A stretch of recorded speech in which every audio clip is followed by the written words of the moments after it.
Hi, I'm Greg Koeppel from Greg Koeppel Arts, and I'd like to show you two wood sculpting projects that I'm working on right now.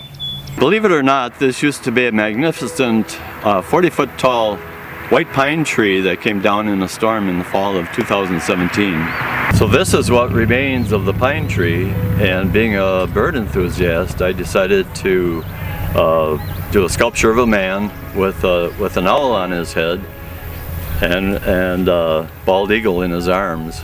So right now it's in the crude stage, and whenever I have a chance here and there, I carve a little bit here, carve a little bit there, and continue to refine the features. The weather is very much a factor, so I work best when the wood is dry. Otherwise it's tough and hard to work with. Today is July 1st, and I'm looking forward to having it finished by the time the snow flies. White pine is a soft wood, so it's a little more difficult to get fine details.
This is another bird sculpture that I'm working on right now, and it's also made out of white pine, and it's from a section of pine tree that split off from a different storm. What I have here is a whole array. It's 8 feet long, and I have a whole array of different birds that I'm working on and trying to work on their details.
Besides my power saw, these are some of the wood carving tools that I use to make different specific cuts, and they work well for either getting into tight places or chopping off large areas.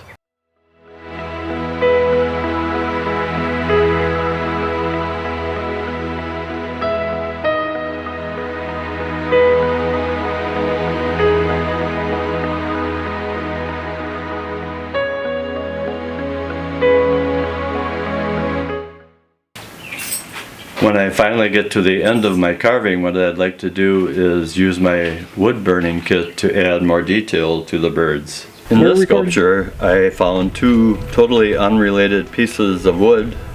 This piece right here was from driftwood that we found in a lake near here, and this piece of wood that actually has a lot of texture on it and almost has a bird shape, that was found off of a dead elm tree that had fallen in the forest.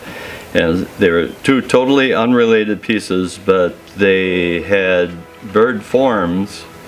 So the piece of driftwood I carved into to accentuate the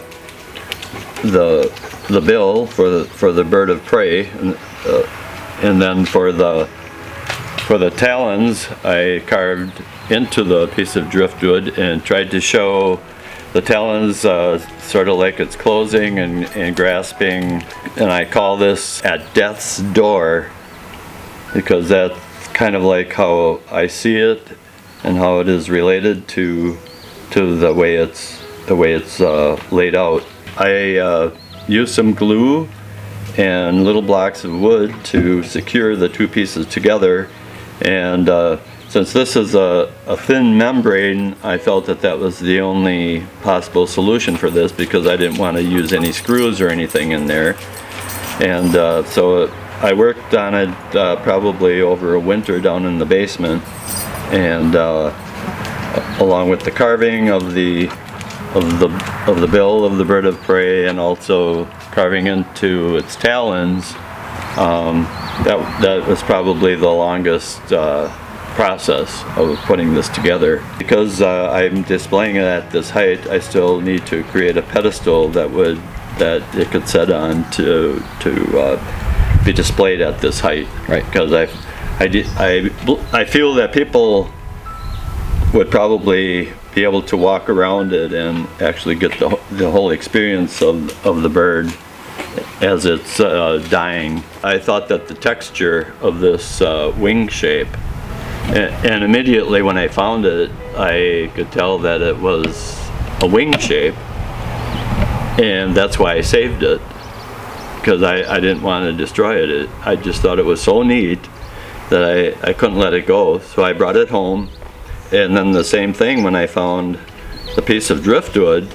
To me, it looked like a bird's head, you know, where it's curved over, and this is its neck and everything. So at some point, I decided that the two pieces needed to go together. Thank you for your interest in joining me, and we'll see you again.